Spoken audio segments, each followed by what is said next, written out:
Hi guys, and welcome back to the podcast. Today, I'm here with GB Junior International for track, mountain running and cross country, Ellen Weir. And she's also a first year med student at the University of Birmingham. In this episode, we talk about her journey into running, how she's transitioned to uni and how it's impacted her training, and what it's been like representing Great Britain over a range of different disciplines, including how she got into mountain running, her experience at the World Championships, and what she's learned from years of racing. Ellen's such a positive person and it was lovely chatting with her. I hope you guys enjoy.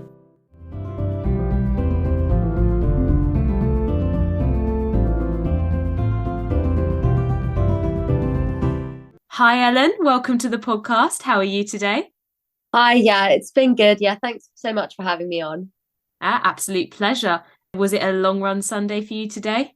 Yeah, well, it was a long run, but kind of more of a medium run as I did quite a long run yesterday. Okay. Any reason for a especially long run on a Saturday? Yeah, so it was kind of a low-key end of season cross country race that was about 6-7 miles. That was just around Wimbledon Common, super muddy, super hilly, but lots of fun. Cool. Was that for your club then or the uni? Yeah, so it was for my club. Yeah. Was that your last race of the season? Are you? Yeah, so all finished, getting ready for track now. Yeah. Okay. So are you still at uni or have you come home for the holidays? Yeah, so I've came home on yesterday, and now I'm here until Thursday before I fly out to Font-Romeu for training camp. Ooh, Font-Romeu. That sounds exciting. Have you been there before? No, so I've never been on a training camp or to altitude, so that should be good fun. Cool. And do you know much about altitude training yet or still something to learn? I know that I guess gives you more red blood cells, so hopefully when you come back to sea level, it's easier and you run better and faster. But also, I guess just being on training camp and that mentality hopefully improves your performance. Yeah, I'm sure it will. And in terms of that, you mentioned there, increasing red blood cells. How long do you have to train altitude for to get those benefits? Well, I don't really know the specifics, but I know we're going for 3 weeks, and I think that's enough time to kind of build those adaptations. Yeah. Oh, that's cool. So in the lead up to the training camp, are you on a bit of an easy week right now, or are you training hard? Yeah, so I'm having a bit of a kind of taper into going away, I guess, because 3 weeks of intense training, you don't really want to hit that already fatigued.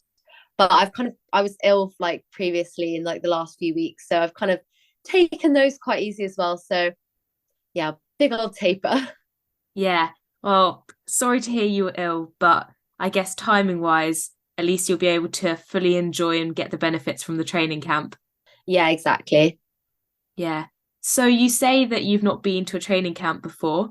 Is there any reason in particular for that? Guess just never really had the opportunity.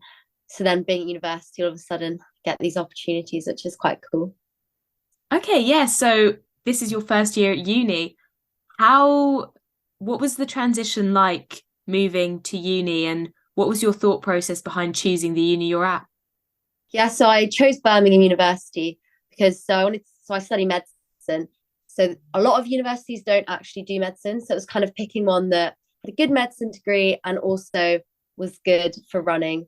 Because I guess running's such a big part of my life. I wanted to go somewhere where I could kind of continue to do that to like a high level and also have like a big group to train with. Yeah, definitely a strong uni.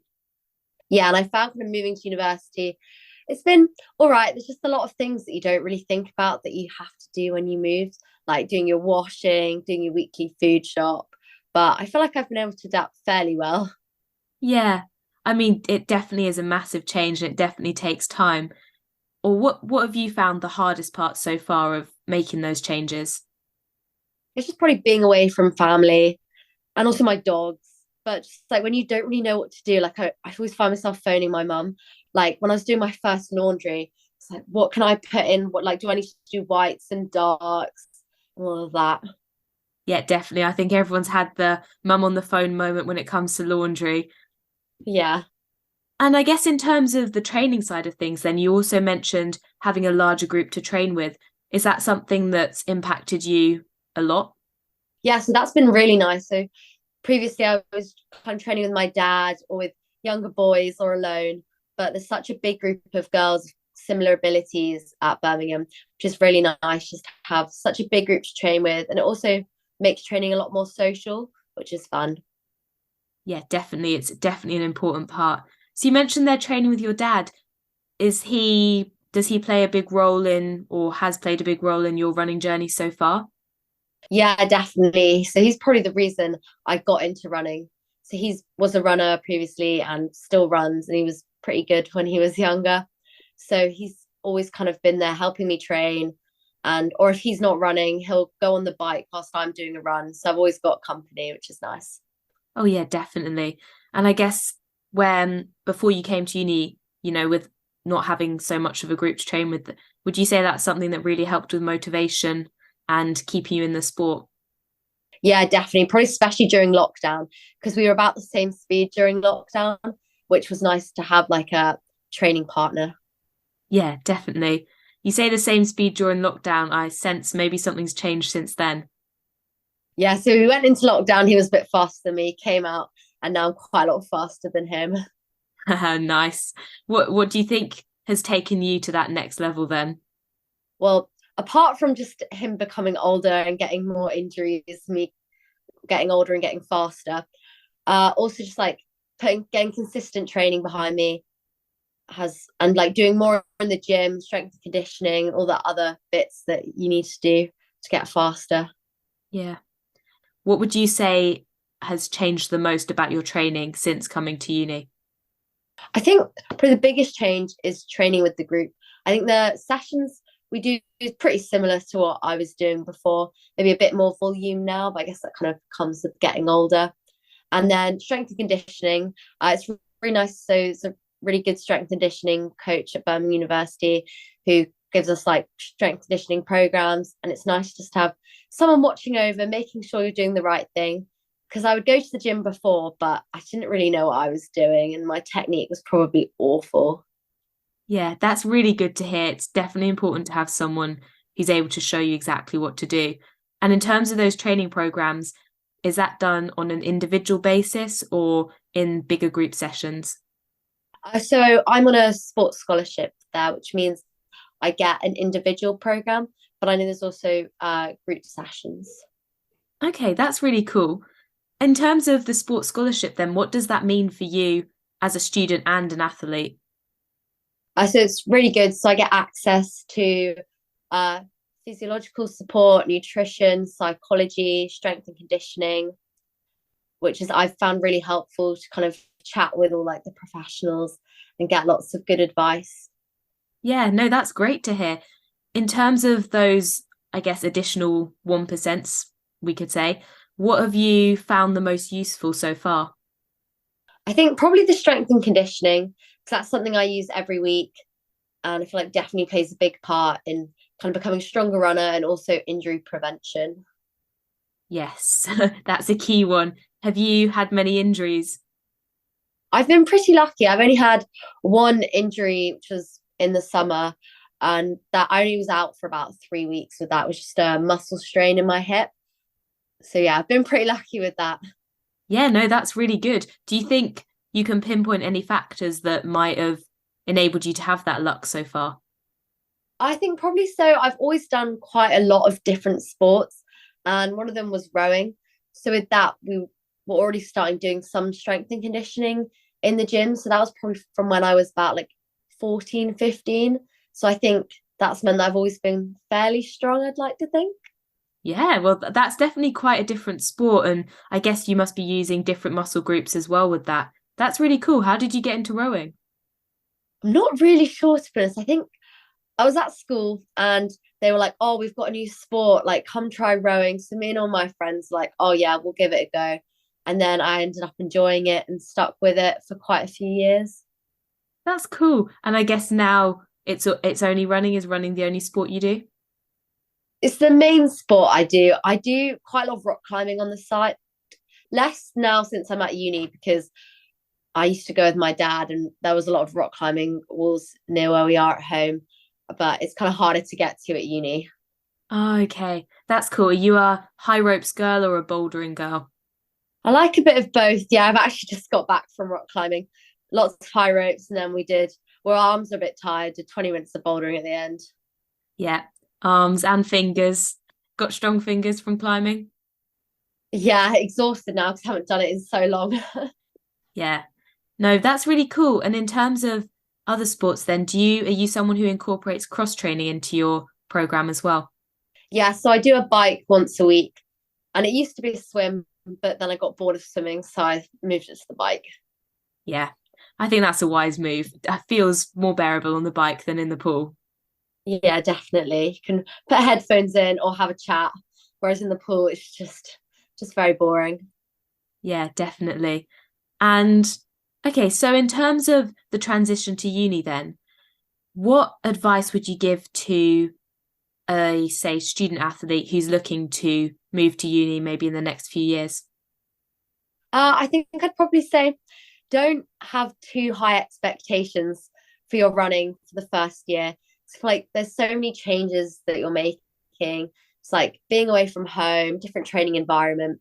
That I mean, some people just adapt straight away and will have like an amazing season, but a lot of people tend not to perform as well as they have in their first year of uni, and just to kind of expect that it might not go to plan. And that doesn't mean that like you're not good at running or you're not going to be back where you were, but that first year is kind of quite a difficult period.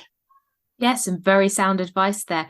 Would you say that that applies to you then? Have you experienced maybe a decrease in performance? Yeah, I think definitely not been like in the races. I haven't quite performed as well as I probably would have liked. But also, then when you consider everything that's going on, I'm like, actually, it's a fairly solid season. Yeah, no, definitely. And I guess you had the injury as well in the summer. What did the build back into running process look like? Probably was not the best build back into running because I got injured basically just before all the big championship races. And I still wanted to, because it was my final English schools. So I still wanted to do that. So I think I pretty much did one session before English schools, which was trying to get some speed because I feel like I kept my aerobic base quite well with cross training. But it was kind of like neuromuscular stuff. So just a few strides and then into English schools. And then I did the national champs a few weeks afterwards. So not a good build back. When you say neuromuscular, can you quickly explain what that is? I guess just running quick and what that feels like. So being able to turn your legs over again. And I feel like when you've had time off from running, it always feels quite weird when you first start running again, even if you still like aerobically are quite fit. Yeah, no, definitely. And in terms of then English schools and the national champs, how did they go given your less than ideal build into them? Well, they weren't, English schools was not great. I mean, I think considering I'd been injured, I wasn't that disappointed. I didn't really have high expectations going in. And then by the national champs, I was second in that race. And then my time wasn't amazing. I was actually quite happy with how that race went. Yeah, no, definitely. I think in a major championship, position is definitely everything. Yeah. Are you someone who's more time focused or very much of a racer? I definitely prefer cross country, which I guess is more racing. But then when it comes to track, I kind of lack the speed in the last few laps. So I tend never to perform that well in a championship race. Whereas if it's kind of a BMC time trial type race, I tend to perform better in that. So I think I do get more into the times because that's just I tend to be better at that. Okay, yeah, that makes sense. And in terms of the difference between, say, a BMC race where there's paces and you're looking at getting a specific time, and a championship race where you're going for position, what would you say is the main difference in terms of racing strategy? I mean, championship races are always run differently, but quite often it ends up with a bit of a start slow, wind up, and then sort of like a sprint for the last 400 meters or so. But I guess in a time trial, you just kind of go out hard and maintain your pace, which is definitely something I'm a lot better at. Yeah, more of an endurance runner then. Yeah, definitely. And I think it's interesting as well. So in recent years, you've done well. You came fourth at the World Mountain and Trail Running Championships. Amazing result, by the way. And you also finished the 2022 season ranked the UK #1 over the 2000 steeplechase. Also incredible. So how did you transition towards those two slightly different takes on track, I guess, and cross country? Yeah, so I always have preferred cross country, and I tend to do better in the hillier cross countries. And mountain running is kind of something I'd always considered because since I've been really young, we've been going on holiday to the Lake District, and I'd always run there and really enjoy it. But being from Wimbledon, I'm in London, there's not very many hills, so kind of mountain running was something that I could really compete in. But then when I found out that the World Mountain Running Championships were happening and they were going to be in Thailand, that was major motivation. I was like, oh, I'd really like to be selected for that. And it was in September, so I had the whole summer to kind of do lots of mountain specific training, which is why I then decided to do the trials and I was able to qualify and go to the championships. And then with the steeplechase, I always kind of find track a bit boring. So I was like, steeplechase might be a bit more fun. And I think that's definitely still something I'm working on. I definitely would not say I'm a steeplechaser yet, but I did a few races last season and I think I'm going to focus on it again this season, and actually train properly for it. Yeah, no, that's really cool. And so if we start with the mountain running then, how did you hear about the trials themselves and how did you get that information? Because I think mountain running is still one of those events that a lot of people haven't quite heard of or aren't aware of where and when the races are happening.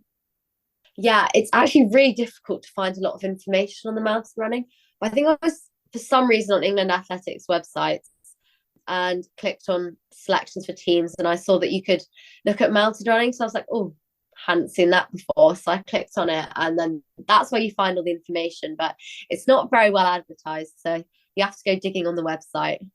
They only want the committed runners, that's for sure. Yeah, exactly. And in terms of the mountain running then, what is mountain running? Can you give a bit of an overview of how the race differs from a cross country? Yeah, I can try. I want to apologise if any fell runners or mountain runners are listening in case this is wrong. But so I think fell running is effectively when it's quite hardcore, very difficult terrain, and there can sometimes be like a navigational aspect. But then mountain running is a little bit kind of in between cross country and fell running. So you go up a hill or mountain and then you run back down. Yeah. Okay, that's cool. And how does it feel in terms of racing then? Yes, it's quite weird because it's up and down. So some people will be a lot better at the uphill than they are at the downhill, some or vice versa. So depending on what you're good at, it's quite interesting because in a cross country race, people might go off too fast, whereas in a mountain race, you might intend to go off too fast. So if you know you're really strong at the hill, you might aim to be first at the hill and then try and hang on the downhill if you know you're less strong. And the uphill is incredibly painful. But then the downhill, usually you would consider downhill as a break, whereas obviously you're racing the downhill and it's half the race, so it's still quite intense. Yeah.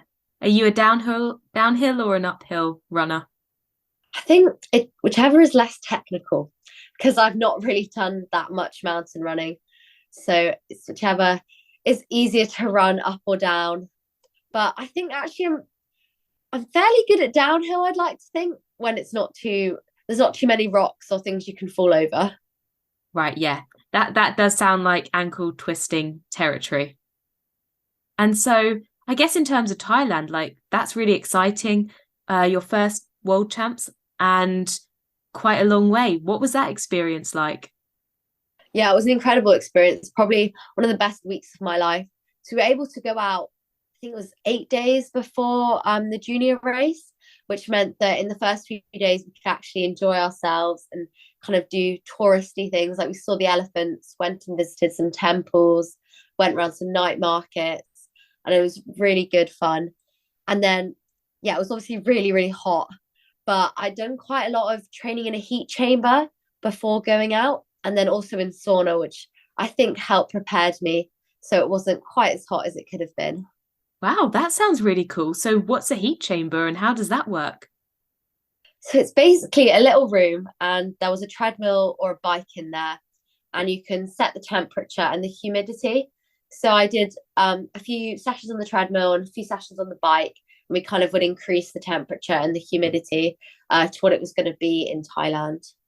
And what was the temperature and humidity that you ultimately went for? It was about 32 degrees and 80% humidity. I think the humidity was the worst, was actually worse than the heat. Yeah, that sounds sweaty. Yeah, definitely. I was bright red at the finish. If anyone has seen any photos of me, it was not pretty. The flush of a strong runner. That's what we'll call it. Do you think you're someone who responds well to heat and humidity then? No, definitely not. Afterwards, I was like collapsed on the floor. The team medic came over, was pouring water on me. Okay. So next time, I guess you'd be hoping for somewhere a bit cooler. Yeah, definitely. That's really cool. And I guess if we move over to the steeplechase now, in terms of that, what was your approach to training and building into a steeple race coming from a track background? So in the weeks before the race, I do a few kind of hurdle drills, and we managed at my club to fill the water jump before a race. Before the race, so I'd actually practiced that a few times, but I didn't really do much steeplechase specific training, which is what I'm hoping this year. Steeplechase can be a bit more of a focus, and I'm at university. I'm actually going to be able to do a bit of steeplechase specific training, Yep, which that should be makes good. sense. So when you say steeplechase specific training, what exactly does that entail? So on a Monday night, we've started doing steeplechase sessions. So we'll be doing lots of hurdle drills, hurdle run throughs, and jumping off like a plyo box to kind of imagine it's the water jump. And then I guess as we progress, I think we're going to maybe do some work actually on the water jump, and maybe some running sessions over barriers or hurdles. Okay, that's really cool. And at Birmingham, is there quite a big steeple group? Yeah, so one of the coaches at Birmingham is Luke Gunn, who went to the Commonwealth Games, I'm pretty sure, for steeplechase. So he's obviously lots of knowledge in terms of steeplechase, and there's quite a lot of girls and boys that do it as well. Oh, that's cool. So bit of a steeplechase hub down there. Yeah. I guess in terms of the training then, have you noticed any changes to your regular running performance, having done a bit more of steeple and a bit more of mountain, kind of, I guess, different variations on traditional running? I think it's probably made me a stronger athlete. So definitely cross country. He was probably stronger up the hills. Yeah, well, that's really cool. And this cross country season that's, well, just finished now, how do you feel about it? How do you think it's gone well? I think I say it was solid, but I didn't, nothing amazing. It wasn't amazing. It wasn't awful either. But I think hopefully next year will be a slight improvement on that. Yeah. Okay, so I guess then looking forward to track this year, have you got any specific races in mind that you're keen to target? Yeah, so I'm gonna focus on the steeplechase. So Bucks, and hopefully if I'm selected to do the 2K steeplechase there, and then doing the steeplechase at the under 23 national champs. Cool. And that's the one that's doubling for the Euro trials. Yeah, though I think the qualifying time this year will be a bit difficult, but hopefully in 2 years' time when the Euro champs on again, I'll hopefully be closer to the time.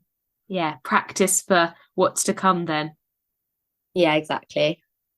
So in terms of your running journey, what would you say is the biggest challenge or the most difficult part of running that you've experienced so far? I think I've been quite lucky. I haven't experienced too many challenges. I guess lockdown was a bit of a challenge for everyone, kind of keeping up the motivation.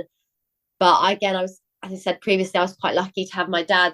So actually, although I'm sure it was the same with everyone, some days you're like, oh, what's the point? There's no races. I was able to stay pretty motivated. Yeah, of course.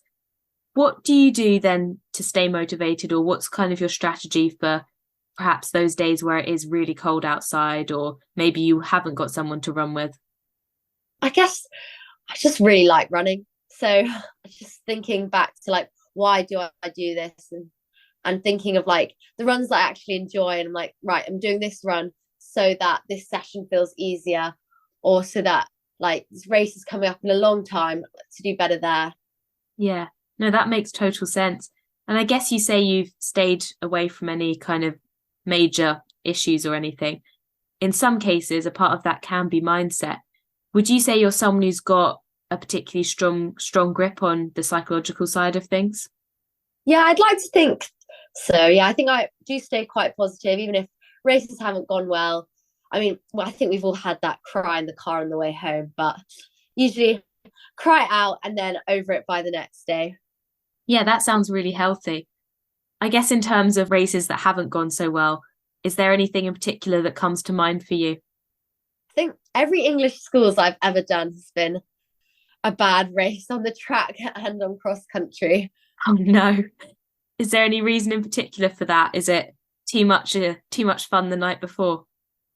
I don't know. It just some reason just doesn't seem to go my way. Just every time it's one of those races that just there's not really a reason for it. You just have a bad race. Yeah. And I guess in terms of racing, there's I guess a few things have changed recently in terms of say carbon shoes. Is that something that you're a big fan of? I think because my dad's really anti super shoes, that's made me always kind of be a bit like, oh, they're bad. But I do love racing in them. A lot of people I know train in their carbon shoes, but I love the feeling of putting them on for a road race. You just immediately feel so much faster. Oh yeah, I completely agree with you there. Find them a bit unstable to walk around in as well, so best saved for a straight race. Yeah. Okay, so in terms of your running experience in general, in 2021 you had a pretty good season, finished 14th at the European Cross Country Championships and 12th at the European 5000 track under 20 championships. What do you think were the factors that got you in shape and able to execute for both of those major races? I think just the consistency of training I was able to get in during lockdown, because just before lockdown, I was when I first quit rowing. So before that, my training was I'd be going to running training after having been rowing for 3 hours. So the quality wasn't really there, and the training was a lot. I wasn't doing as much running training because obviously with the rowing training, there just wasn't the time. So during lockdown, that's when first time I was able to get a lot of weeks of just running training in, which I think really helped. Oh, okay, that makes sense. Wow, 3 hours is a long time. Yeah. Has running then felt a bit easier as a sport, maybe time-wise? Yeah. And I think, well, because rowing just takes less time because with rowing, I had to travel 45 minutes to get there. And then there's just a lot of faff involved. You've got to set the boats up. It's team sports. So you've got to wait for everyone to get ready. And then it just takes a lot longer than running. Whereas running, when I feel like going for a run, I just pop out the door and can do it in 45, 50 minutes. Whereas rowing, every session was like 3 hours or more. Yeah, I think running definitely wins out there for sure. And I guess then in terms of the Europeans, what was your experience? Yeah, so I think every international competition I've done has been like so much fun. I've absolutely loved them. But the European track was quite interesting because that was still when COVID was quite a big thing. So it was a lot of PCRs that we had to do. So I think we got tested every other day whilst we were there. And when we arrived, we had to isolate in our hotel room until we got our first result back. And we weren't really allowed to leave the hotel for the week, which I think kind of made the race seem more scary. So I was competing in the 5K, which is the final event of the championships. So we'd kind of been stuck in the hotel for a week and just thinking about the race, which I think I got very stressed beforehand. And even though it was still lots of fun, I think had it not been so COVID-y, would have been even better. Would you say that stress was 100% caused by the COVID factor in this case? Not 100%. It was the first international I'd ever done, and we were away in Estonia. And so my dad did come to watch, but we weren't. I wasn't allowed to meet up with him beforehand, so it just kind of felt quite a scary experience. Yeah, definitely. And how old were you at the time? I was 17, so I think I was also one of the younger members of the team. Yeah, no, that's definitely quite young and under 18 as well. So, yeah. What was your biggest takeaway from that experience? I think I learned not to be kind of so specific about a pre-race routine. So definitely in terms of like the foods you can get, the timings of when you can eat. And I'd never even been in a cool room before going to that championships because I hadn't made English schools or anything previously that where you practice kind of being in a cool room. So just kind of learning all these things that there's a lot of things you can't control and that you just need to get used to that. Yeah, no, definitely. There's some very wise words there. In terms of that whole idea of a pre-race routine, prior to that race, did you have quite a set in stone routine? And following that race now, what changes have you made to a pre-race build-up? So I always used to like to have spaghetti bolognese the night before, and then I would like to have porridge if it was a morning race, or some sort of pasta if it was like after lunch. Whereas for dinner, it was just what was ever like, on the buffet, and then so it was an afternoon race, so sorting out for lunch. Can't remember what I had, but it wasn't what I'd usually have if I could kind of control it at home. So since then, I just kind of go with the flow now, whatever I fancy for dinner, have or whatever I want for breakfast. Like, don't really have any specific foods anymore. Yeah, no, I think that's definitely something that's quite true. At the end of the day, as long as you're probably eating enough, what you eat exactly is maybe not quite so important. And so would you say that you're someone who gets stressed around racing or in the lead up to races? I think I'm quite chilled. I mean, it's always when I first turn up to a race, I get a bit nervous whilst I'm walking the course. But then once I'm on the start line, I don't tend to feel that nervous. I think because I've been running for a really long time. So I've done so many races before. It's just like, it's just normal now. Yeah, no, definitely. And in terms of the selection for that race, you mentioned never having been in a cool room. How did you get the selection for the Europeans if you hadn't maybe competed so much in major championships at home? Yeah, so for the 5K, the trial was at BMC Grand Prix at Watford. Yes, there was no cool room. Okay, yeah, that makes total sense then. And so you mentioned that you've been running for a really long time. At what age did you start running? I think I was about 9 or 10. Yes, it was my dad dragging me along to park run. Yeah, bribing me with cake and a smoothie afterwards, and then did it for a few weeks, and then I actually started liking it for the running as well as the cake afterwards. And in terms of when you started to compete or at the point when you joined a club, when was that? So I think I was an under 11. So initially I joined the same running club that my dad was at, Thames Hare and Hounds. But they don't have a junior section. So there was no one for me to train with or any other teammates. So then I went on to join Hercules Wimbledon. Yeah, that's nice. And did you start training quite seriously from when you joined, or did it take a few years before you ultimately settled into a more serious training routine? No, it was very chilled at first. I would do it once a week and with my friends. I think we pretty much would just run together and jog in the reps rather than going flat out. But I think that just meant we enjoyed it more. And then as I got older, every year I'd probably do a bit more running. Yeah, definitely. Do you think you would still be running now if you hadn't had that level of enjoyment in your earlier years? No, definitely. I don't know, but probably not. I know a lot of friends that maybe took it a bit too seriously early on and did a bit too much training, and now they don't run at all because they just kind of fell out of love with the sport. Whereas I feel like by doing other sports initially, that meant running was never that serious when I was younger. So that means now that it is more serious. Like when you're older, you can kind of handle it being more serious. Yeah, no, definitely. I think that's a really key point. A lot of people who push too hard in the earlier years don't quite make it through. Do you think that taking it less seriously when you're younger and building on the seriousness as you increase with age and running experience, do you think that's helped you stay, say, injury free and a strong runner? Yeah, I think probably because when I was younger, I was doing very low mileage because most of my kind of aerobic training would come from doing other sports as well. Yeah. Which I guess meant that my body could kind of take the mileage as it came, like gradually increasing. Yeah. Aside from rowing, what other sports did you do? So I did swimming for quite a long time, hockey, netball, cricket, rock climbing, gymnastics.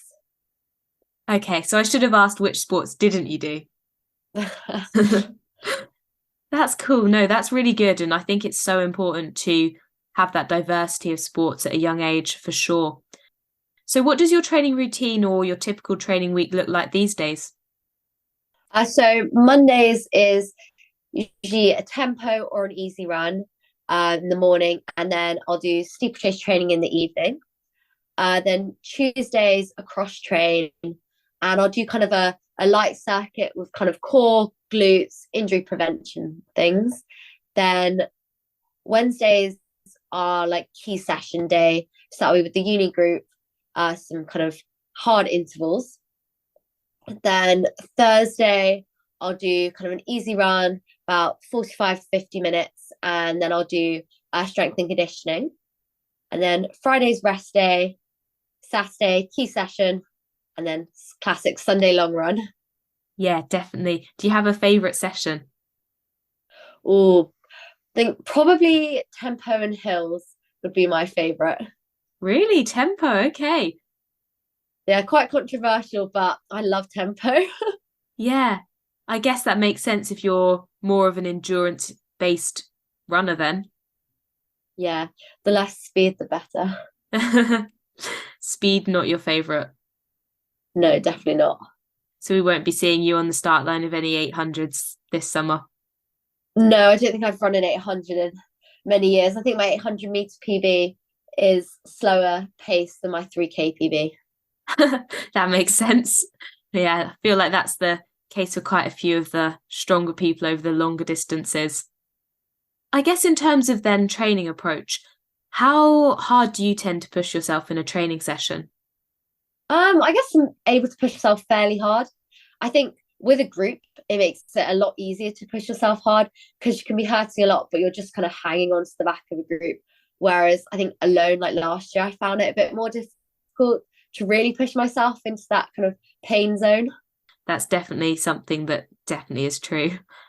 And in terms of a training session, then, do you like to lead or do you like to, as you said earlier, kind of stay behind and follow along? I think with the group, we quite often like to, especially on the track, kind of take it in turns to lead reps. But because I'm not used to running in a group, I quite often just like to run on the edge or at the front so that because I often trip over if there's too many people. Someone with a long stride. Yeah. Yeah, that makes sense. So I think we're coming to the end of our time now. So a few questions to wrap up. When you were younger, what was the first hobby or passion that you had? I think my first passion was actually football. That was the first sport I joined. Okay, cool. What inspired that? Well, my brother would go and play on a Saturday morning. And so I was like, oh, I want to join. So I did. Yeah, that makes sense. Definitely better than watching. Yeah. And what's your biggest tip for any student who's an athlete or runner coming to uni? Ooh, probably sleep. Because I think that was definitely, it's quite difficult because you want to be going out and having fun. But I think lack of sleep's led to me getting ill a few times. So I'd definitely say when you can, try and get a good night's sleep. Yeah, that makes sense. Very sensible. How have you balanced that whole social life, athlete life? Um, I think I've definitely tried to go out a bit, but not too much. Because I think it's important to be able to kind of have a social life alongside running, but also you don't want to be getting ill and you don't want to be getting injured, and recovery is really important. So going out every now and then, but not excessively. Yeah, that sounds sensible. What is your go-to post-race celebration or routine? Oh, good one. I think probably going to get a post race cake. It's always a tradition. Nice. I guess started out young and something you've been able to carry through. Yeah. What's your go-to cake of choice? It's a bit controversial. I'm not a massive chocolate cake fan. So I'd usually go for something like a ginger cake or an apple cake. Those are my favourites. Do you know, personally, I agree with you. I'm also not a chocolate fan, so no offense taken from me. Excellent choice. And what has been your favourite ever cross-country race? I think probably national cross country last year at Parliament Hill. So Parliament Hill has always been my favourite course. It's what I've been doing since I wasn't under 11. And it's hilly, it's muddy, and I was able to come second in that race, which I was not expecting and really, really happy with. And there was, Yeah. because it's quite close to where I'm from, so I had lots of people supporting me as well. So it was really nice to have a good race in front of lots of support. Oh yeah, no, that was an amazing result. And yeah, I'm really glad that you're able to enjoy that experience to the full. Well, thank you so much for coming on, Ellen. It's been great hearing about your running experience so far. Yeah, thank you so much for having me. And I wish you all the best with the upcoming track season. It'll be exciting to see where you go with the steeple in particular. Yeah, thank you. So that's it for today. Thanks for listening. I hope you enjoyed today's episode. If you did, be sure to rate, subscribe, and leave a review. This really helps to get the content out there. I'm new to this, guys, and I want to make this podcast the best possible for you. So go follow Fitter, Faster, Happier on Instagram. That's Fitter, Faster, Happier to leave your questions, comments, and feedback, and for updates and guest requests. All the best for the week ahead, guys. Run happy, live happy, be happy.